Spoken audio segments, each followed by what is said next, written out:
Olá, pessoal. Espero que todos estejam bem. Agora, então, nós vamos seguir para mais uma aula do nosso curso de Biologia Molecular da Transformação Maligna. Meu nome é Vitor e eu atuo como técnico no projeto temático do laboratório. E hoje eu vou falar para vocês um pouco sobre extração e purificação de ácidos nucleicos. Bom, aqui nós temos o fluxograma do nosso curso, né, e aqui é só para mostrar para vocês que essa aula de extração de ácidos nucleicos está inserida nessa parte de caracterização molecular de um modelo celular.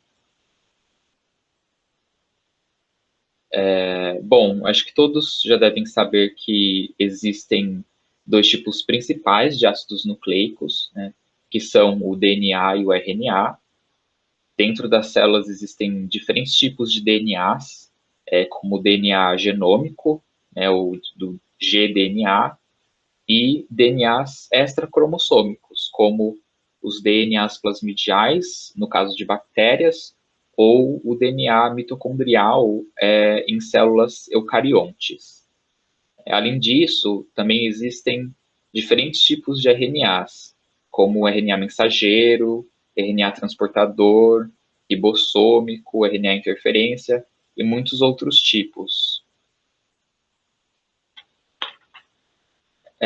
Então, o que seria uma extração de ácidos nucleicos, né? Esse nome já é bem autoexplicativo. A extração de ácidos nucleicos, então, seria basicamente obter amostras de DNA ou RNA purificadas. E por que nós gostaríamos de obter amostras de DNA e RNA de uma célula ou um organismo? Então, a gente faz isso principalmente nesse contexto do nosso curso, para analisar diferenças genômicas e diferenças na expressão gênica entre diferentes células. Então, por exemplo, entre células com fenótipo normal e células cancerosas, né? Através de muitas técnicas de biologia molecular, como PCR, sequenciamento, Southern blot, Northern blot e real-time PCR, entre outras. Bom, aqui, já entrando em como que é feito esse processo de extração de DNA e RNA, existem algumas etapas básicas que são cruciais para que se possa fazer essa extração. A primeira etapa é a preparação das células das quais você quer extrair o material genético. Se você estiver lidando com um tecido, é crucial que esse tecido seja macerado em nitrogênio líquido para que você consiga obter uma massa celular mais homogênea, ou se você estiver mexendo com uma cultura celular, é crucial que você tenha somente um pellet celular, ou seja, é essencial que você elimine todo o meio de cultura dessas células, sendo que esses meios de cultura podem ter alguns componentes que podem atrapalhar o processo de extração dos ácidos nucleicos. Bom, em seguida, então, é feita a lise das membranas celulares dessas células, né? Isso é importante porque o DNA e o RNA ficam no interior da célula, e para que nós possamos extrair essas moléculas, a gente precisa ter acesso a elas. Essa lise ela é feita basicamente em dois processos. Nós temos a lise química e a lise física das células. Na lise química, nós usamos algumas substâncias químicas, cada uma com uma função específica. Geralmente são utilizados detergentes, como SDS, para dissolver as membranas lipídicas, proteases, como a proteinase K, para clivar proteínas da membrana e outras proteínas celulares que estão presentes nesse lisado, e tris, basicamente para tamponar a solução porque nós sabemos que ácidos nucleicos são moléculas extremamente sensíveis à variação de pH. E em pHs mais básicos, né, essas moléculas ficam muito instáveis e podem ser danificadas. Agora, já na análise física, né, nós podemos utilizar um vórtex, um sonicador ou até mesmo uma seringa com uma agulha bem pequena, como uma agulha de insulina, por exemplo. Bom, em seguida, nós temos uma etapa muito importante, que é a inativação de enzimas que clivam o DNA e o RNA, como as DNases e as RNases. Essas enzimas, elas estão presentes naturalmente em todo o material biológico, e elas precisam ser inativadas o mais rápido possível para que você consiga extrair um DNA ou um RNA de alta qualidade. Para inativar as DNases, geralmente é utilizado EDTA, né? EDTA é um agente quelante que possui alta afinidade por íons metálicos. Então, basicamente, ele rouba todos os íons metálicos presentes nessa solução, nesse lisado celular, né? Incluindo íons de magnésio. E o magnésio é importante porque ele é um cofator das enzimas DNases. E, portanto, o magnésio é necessário para que essa enzima funcione, né? Bom, já no caso das RNases, utiliza-se geralmente beta-mercaptoetanol, que é um fator um forte agente desnaturante de proteínas. Então, essa substância ela atua desnaturando essas enzimas, né? Desnaturando a RNase, e dessa forma impede que a RNase clive o RNA presente nessa solução, nesse lisado celular. Bom, todas as etapas que eu comentei com vocês até agora são comuns a basicamente todos os protocolos e metodologias que são utilizadas para a extração de ácidos nucleicos. Porém, é nessa próxima etapa que eu vou falar para vocês, que é a etapa de separação dos ácidos nucleicos do resto dos componentes celulares, que cada metodologia vai se utilizar de diferentes estratégias, né, e diferentes princípios para fazer essa separação. Então, eu vou comentar melhor com vocês essa etapa mais para frente, quando eu for apresentar cada método de extração separadamente. Bom, e por último, nós temos a etapa de recuperação desse DNA ou RNA purificado. A estratégia mais comum que é utilizada para fazer essa recuperação é a precipitação de ácidos nucleicos com etanol ou isopropanol. Ou seja, precipitação com álcool, né, de uma forma mais genérica. E essa estratégia ela se baseia no fato de que ácidos nucleicos são insolúveis. Aliás, eles se tornam solúveis nessas substâncias. E, bom, depois eu vou abordar melhor essa parte também.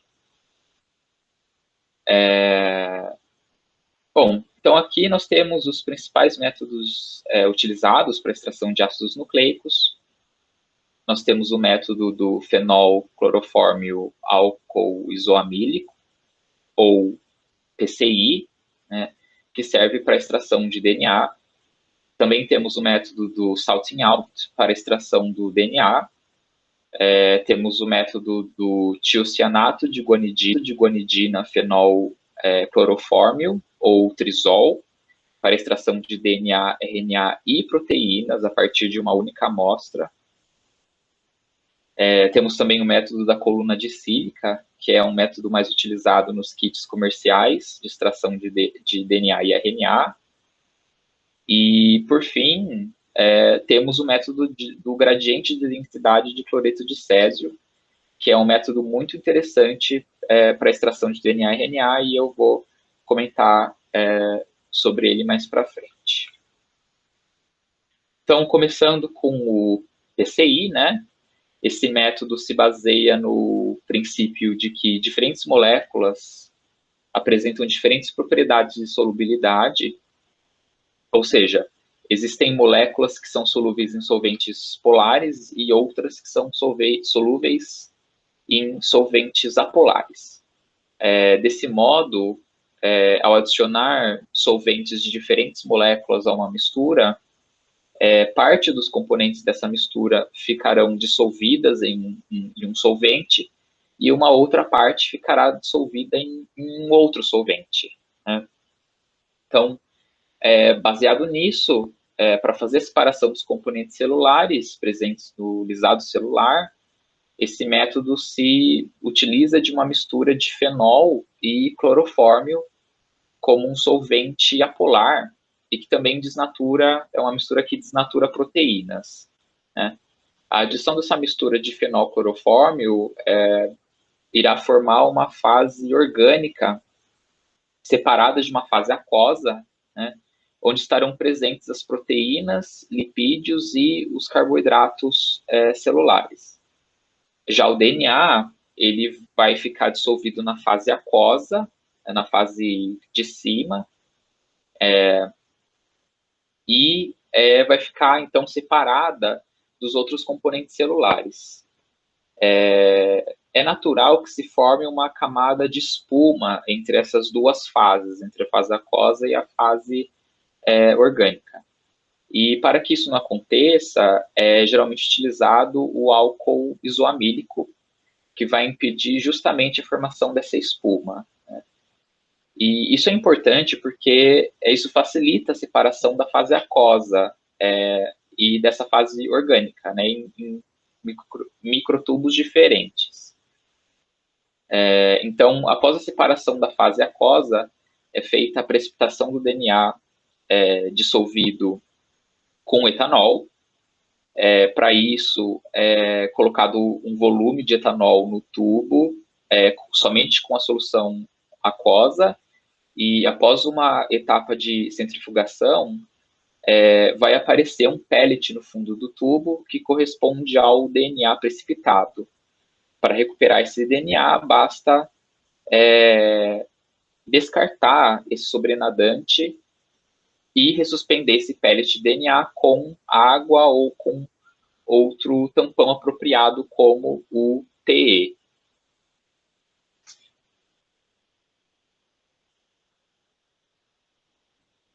Bom, esse método apresenta algumas vantagens, né, e algumas desvantagens. Em relação a outros métodos, né, que eu vou explicar depois. Dentre as vantagens, temos que conseguimos extrair uma grande quantidade de DNA com esse método. Além disso, conseguimos extrair um DNA com um bom grau de pureza, porém essa pureza pode ser aumentada ainda mais quando associamos esse método a uma outra metodologia, como uma outra metodologia. E esse método é um método barato e é realizado basicamente com reagentes muito comuns em laboratórios de biologia molecular, o que significa que você provavelmente não vai precisar comprar nada para fazer essa extração. As desvantagens desse método são que é um método bem perigoso, porque você está mexendo com fenol e com clorofórmio, que são substâncias bem tóxicas. Então, você precisa ter muito cuidado na hora de fazer essa metodologia. Outra coisa é que esse método é trabalhoso, já que você precisa preparar todas as soluções e os reagentes previamente. E, além disso, esse método apresenta maiores chances de contaminação das suas amostras, né? Já que você precisa ficar abrindo e fechando o tubo para transferir esse sobrenadante, onde o DNA está dissolvido. Bom, outro método que é utilizado para extração de DNA é o método do salting out. Esse método usa o mesmo princípio do PCI, de que diferentes moléculas possuem diferentes propriedades de solubilidade e nesse método, ao invés de usar fenol e clorofórmio, se usa uma solução saturada de sal. Foi observado já que proteínas são insolúveis em soluções aquosas com altas concentrações de sal, como o perclorato de sódio, por exemplo. Então, nesse método, após a lise celular, é adicionada uma solução salina e as proteínas vão ser precipitadas para a solução. Após uma etapa de centrifugação, vai aparecer um pellet no fundo do tubo que é formado pelas proteínas e lipídios da amostra e no sobrenadante vai estar dissolvido o DNA. Em seguida, então, para resgatar esse DNA, retira-se sobrenadante e é feita a precipitação desse DNA, de novo, com álcool, assim como eu descrevi no método do PCI. Bom, a vantagem desse método é que você consegue extrair uma boa quantidade de DNA. É um método extremamente barato também e realizado com reagentes comuns em laboratórios de biomol. E é uma estratégia extremamente segura, né, diferentemente do método do PCI, porque você não precisa mexer com fenol ou clorofórmio. As desvantagens desse método são que você obtém um DNA com menor grau de pureza e, assim como no PCI, você tem maiores chances de contaminar a sua amostra. Bom, o método do tiocianato de guanidina, fenolclorofórmio ou trisol, método do trisol, ele é muito parecido com o método do PCI, porém é bem interessante porque permite a extração do DNA e do RNA e das proteínas a partir de uma mesma amostra, né?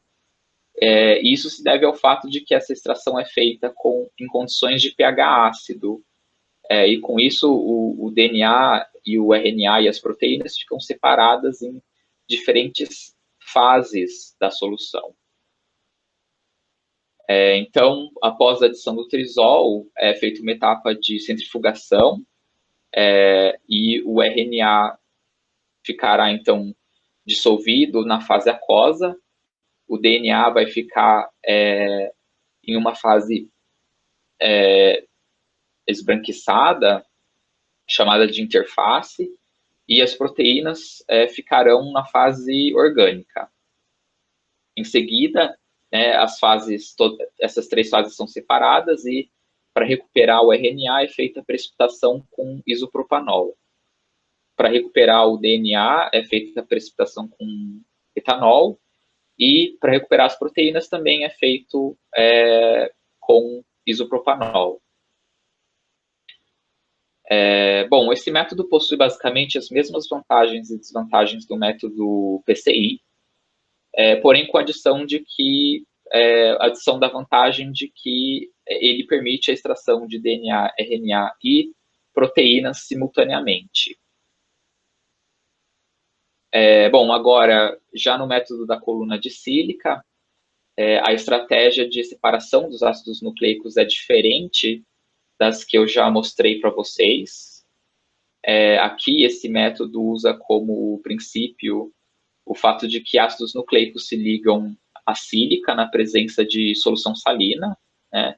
E isso acontece porque o sal utilizado, além de desnaturar proteínas, ele forma uma camada de íons positivos sobre a membrana de sílica, que tem carga negativa, né? E essa camada de íons positivos permite com que os ácidos nucleicos, que são moléculas negativamente carregadas, consigam interagir e se ligar a essa membrana. Bom, com isso, né, depois dessa etapa de ligação do DNA ou RNA à sílica, são feitas etapas de lavagem com álcool, né, para eluir todos os contaminantes, como proteínas, lipídios e carboidratos.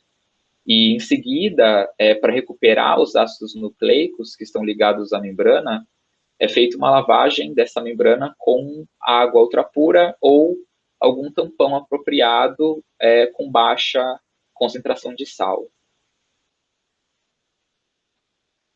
Bom, as vantagens desse método são que você consegue extrair uma amostra com um altíssimo grau de pureza,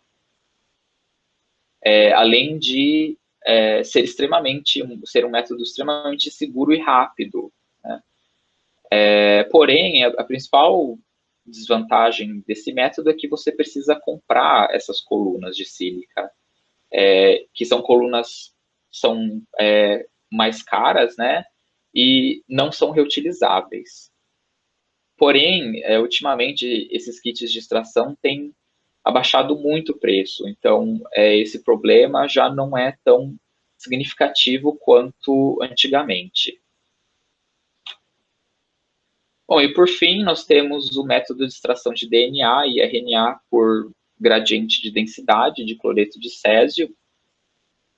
Esse método é único em relação aos outros que eu já mostrei para vocês, porque ele utiliza como princípio o fato de que moléculas com diferentes densidades podem ser separadas em uma solução que apresenta um gradiente de densidade, né? Só uma curiosidade aqui é que foi a partir desse método que, em 1958, dois cientistas chamados Meselson e Stahl concluíram que a replicação do DNA é semiconservativa, né, um processo semiconservativo. Se alguém quiser depois procurar sobre isso, eu acho que vale a pena, porque é bem interessante. Bom, então agora seguindo para a metodologia, né? Neste método é utilizado um sal, que é o cloreto de césio. Por ser um sal em solução aquosa, essa molécula se dissolve e se separa em íons positivos de césio e íons negativos de cloreto, né? Primeiramente, esses íons de césio ficam distribuídos de forma uniforme nessa solução, né?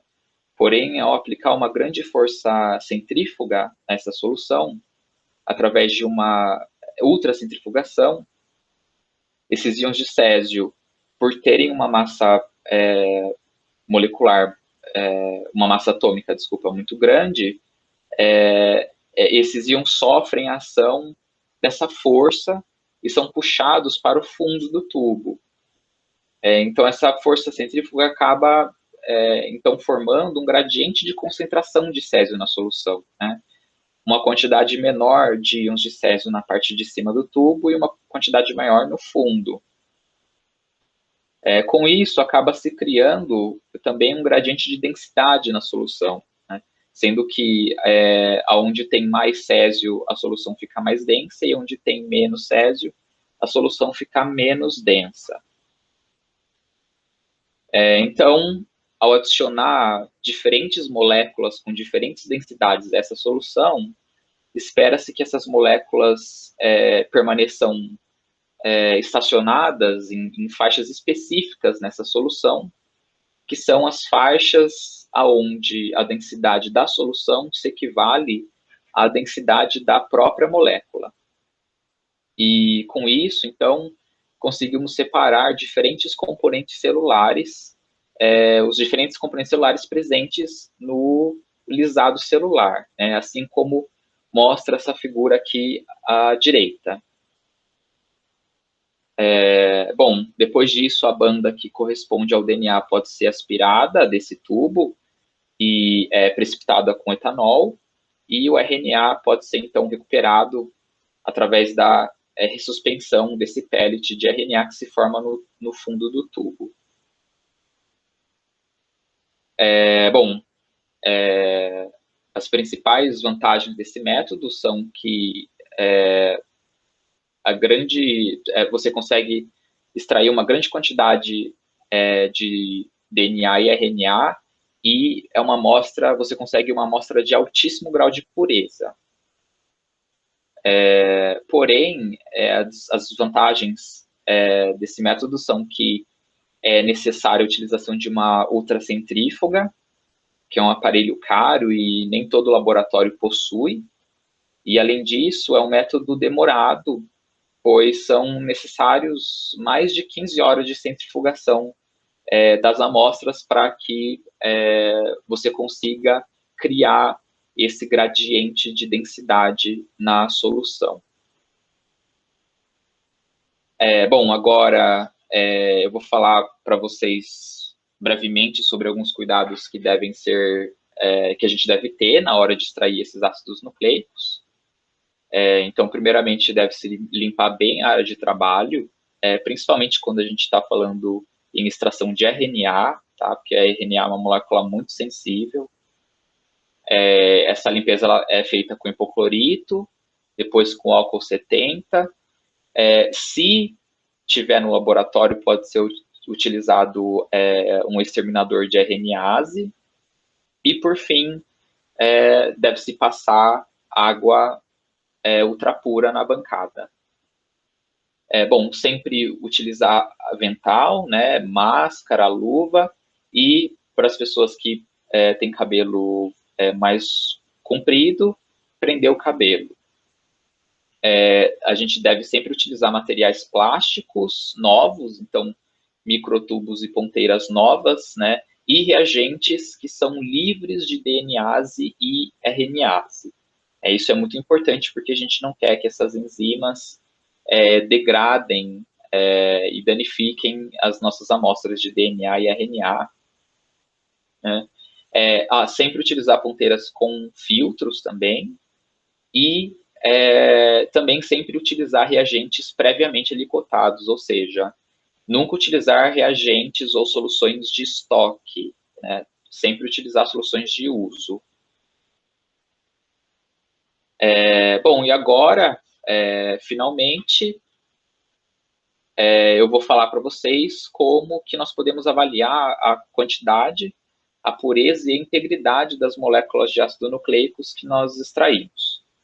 Então, para avaliar a integridade das amostras de DNA, pode ser feita uma eletroforese em gel de agarose dessas amostras e ao final da eletroforese, espera-se obter um perfil parecido com o da imagem da esquerda, né, a imagem da esquerda aqui, caso as moléculas de DNA purificadas estejam íntegras.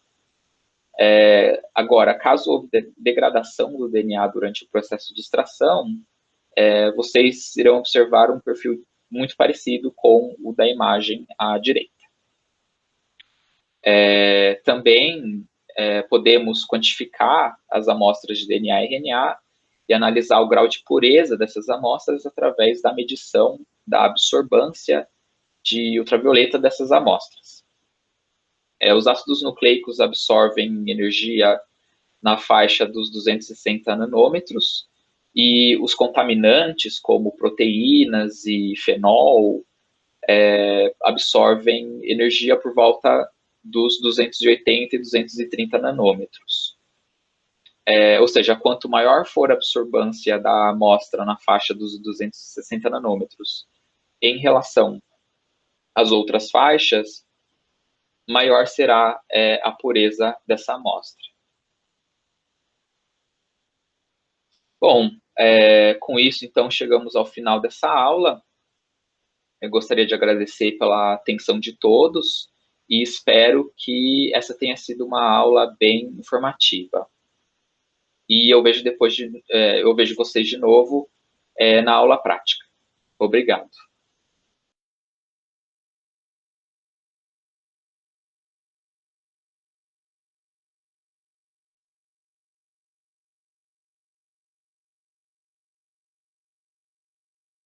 Para o protocolo de extração de DNA, foram utilizadas aproximadamente 10 a sexta células da linhagem SVT2.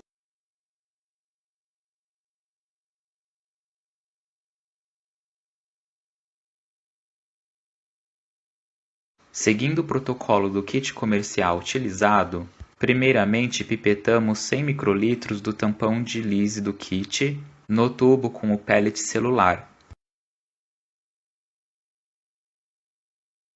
Para ajudar a ressuspender o pellet celular e lisar as células, utilizamos um aparelho Vortex.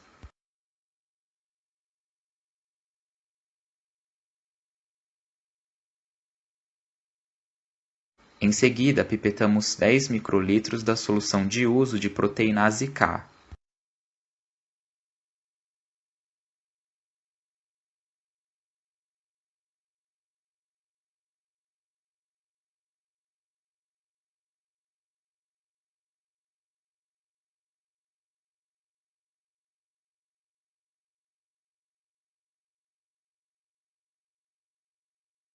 Misturamos o conteúdo do tubo com a ajuda de um aparelho Vortex, por aproximadamente 15 segundos. Logo em seguida, incubamos a mistura a 56 graus Celsius por 15 minutos para a ativação da enzima proteinase K. Ao final de 15 minutos, elevamos a temperatura para 70 graus Celsius por 2 minutos para a inativação da enzima. Em seguida, o tubo é centrifugado a 2000 Gs por 10 segundos.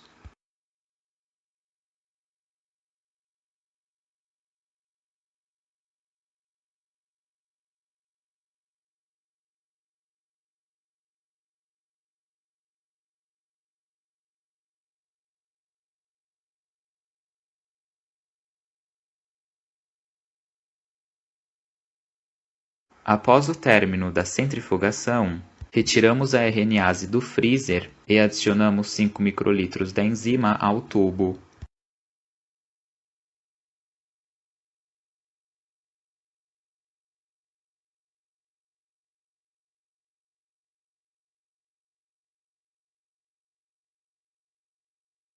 Em seguida, o tubo é deixado sobre a bancada por 15 minutos, para incubação da reação em temperatura ambiente.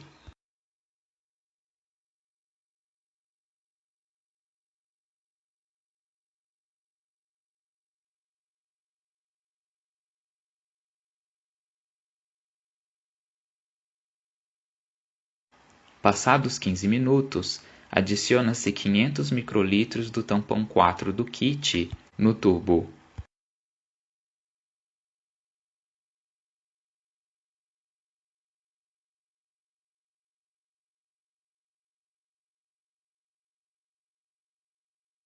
Em seguida, a mistura é deixada sobre a bancada por 10 minutos.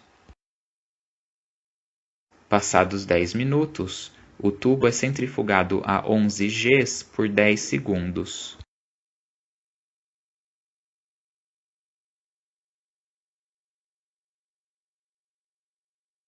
Após a centrifugação, todo o sobrenadante presente no tubo foi transportado para a microcoluna de sílica do kit. Nesta etapa é importante evitar a pipetagem ou a ressuspensão de qualquer pellet que esteja presente no fundo do tubo.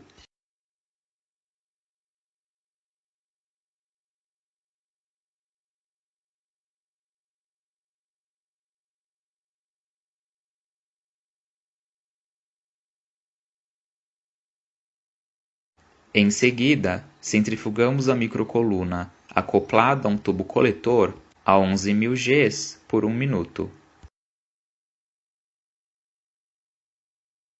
Ao final da centrifugação, descartamos o volume presente no tubo coletor e retornamos a microcoluna ao mesmo tubo.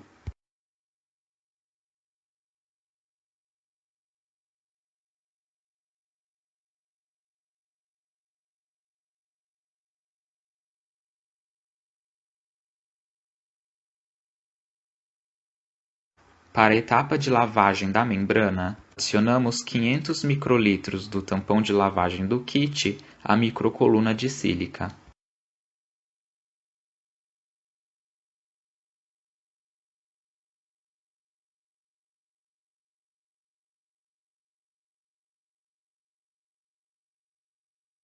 Em seguida, o tubo é centrifugado a 11.000 Gs por 3 minutos.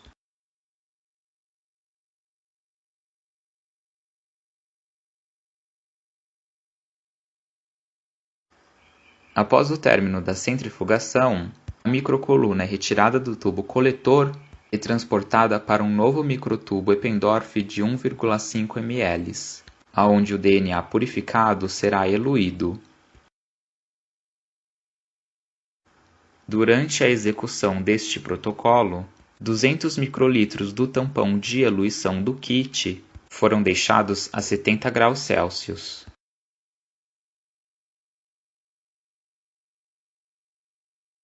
Para eluição do DNA adsorvido na membrana de sílica da microcoluna, adicionamos 200 microlitros do tampão de eluição a 70 graus Celsius, bem no centro da membrana.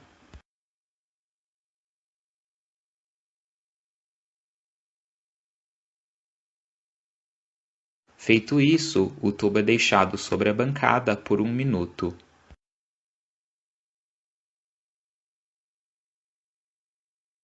Em seguida, é feita uma etapa de centrifugação a 11.000 Gs por 1 minuto.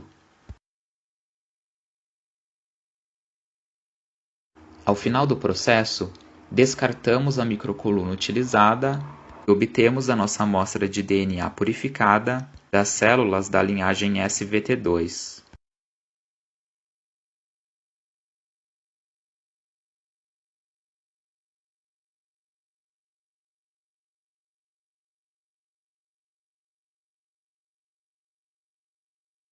Em seguida, medimos a pureza e a quantidade de DNA da nossa amostra através de um aparelho espectrofotômetro com 1 microlitro de amostra.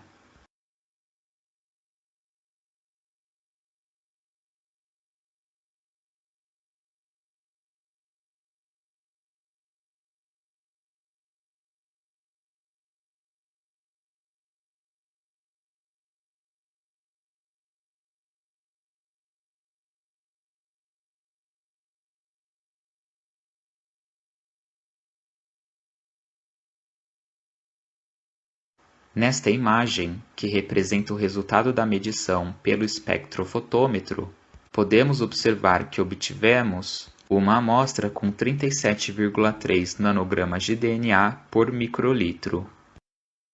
Também podemos observar que conseguimos uma amostra de DNA com alto grau de pureza, demonstrado pelas razões de 260 por 280 nanômetros e 260 por 230 nanômetros, muito próximas de 2.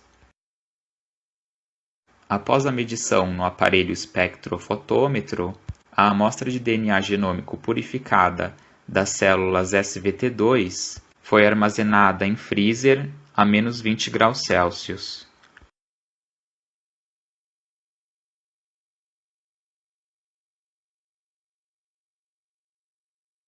Neste protocolo também utilizamos um pellet celular com aproximadamente 10 a 6 células da linhagem SVT2.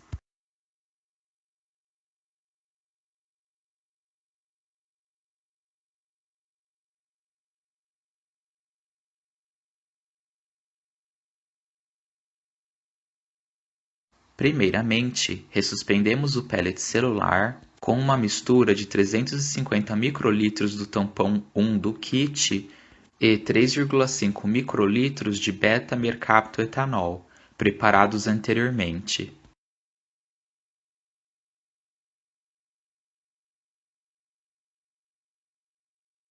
Para ajudar a ressuspender e lisar as células, utilizamos um aparelho Vortex.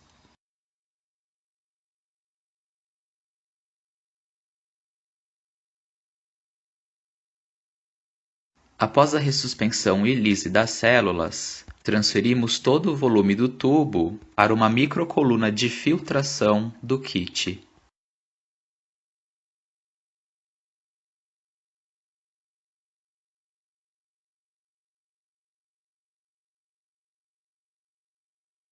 A microcoluna de filtração, acoplada a um tubo coletor, é, então, centrifugada a 11.000 Gs por 1 minuto.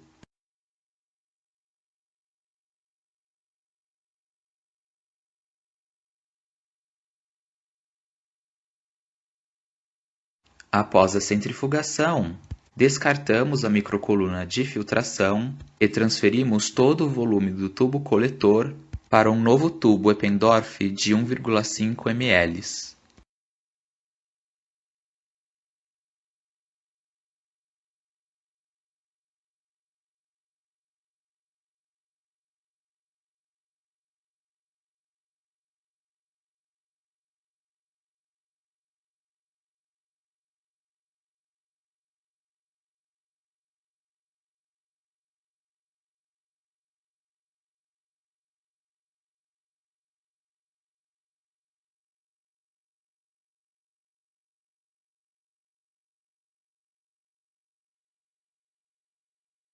Em seguida, adicionamos ao tubo 250 microlitros de etanol 100%.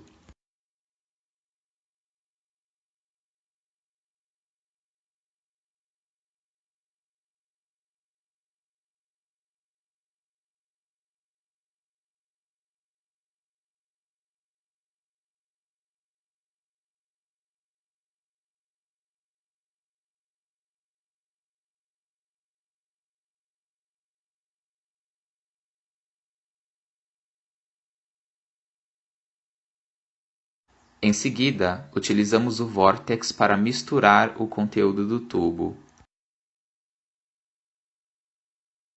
Em seguida, colocamos uma microcoluna de sílica do kit em um novo tubo Eppendorf de 2 ml.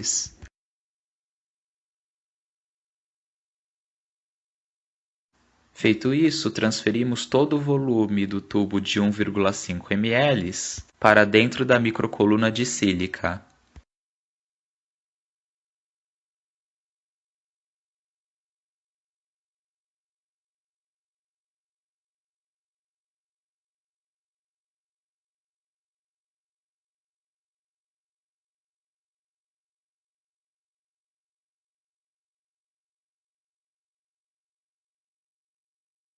Em seguida, centrifugamos a microcoluna a 8.000 Gs por 30 segundos.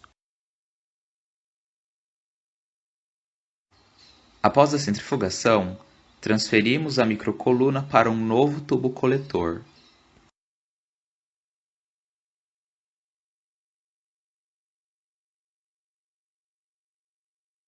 Feito isso, adicionamos à membrana 350 microlitros da solução de dessalinização da membrana do kit.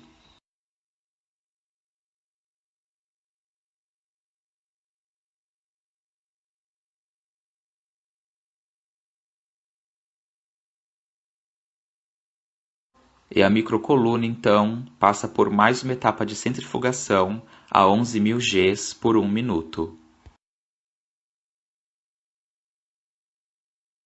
Após a centrifugação, descartamos o volume presente no tubo coletor e retornamos a microcoluna para o mesmo tubo.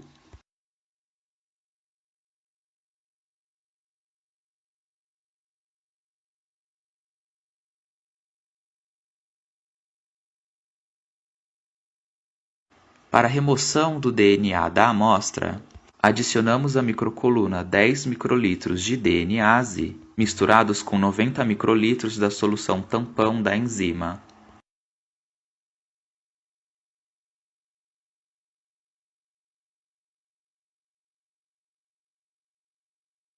É importante pipetarmos essa mistura bem no centro da membrana de sílica.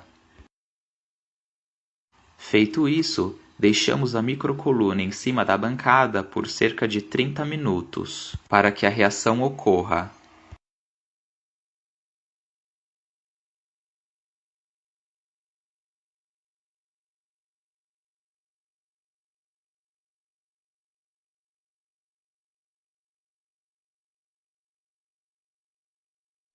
Para a lavagem da membrana, adicionamos 200 microlitros do tampão 2 do kit à microcoluna de sílica.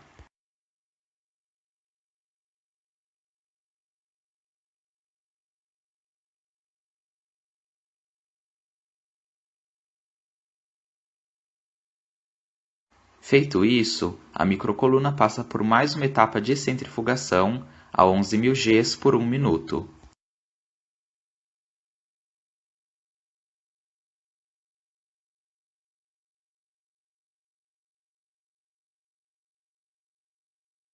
Para mais uma etapa de lavagem, adicionamos 600 microlitros da solução tampão 3 do kit à microcoluna.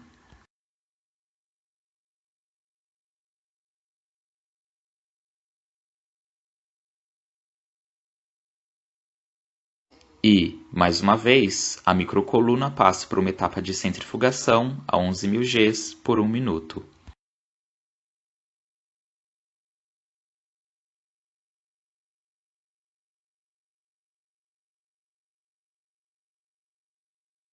Para a eluição da amostra de RNA purificada, transferimos a microcoluna para um novo tubo Eppendorf de 1,5 ml, aonde a amostra de RNA será eluída.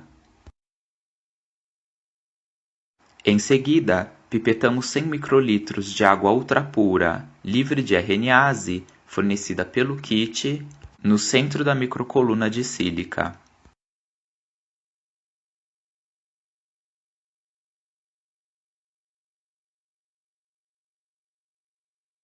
Em seguida, a microcoluna passa por mais uma etapa de centrifugação a 11.000 Gs por 1 minuto, para a eluição do RNA. Ao final do protocolo, descartamos a microcoluna de sílica utilizada e temos a nossa amostra de RNA purificada. Para a preservação do RNA purificado, é recomendado que logo após a eluição, o tubo seja colocado em um recipiente com gelo ou um recipiente cooler.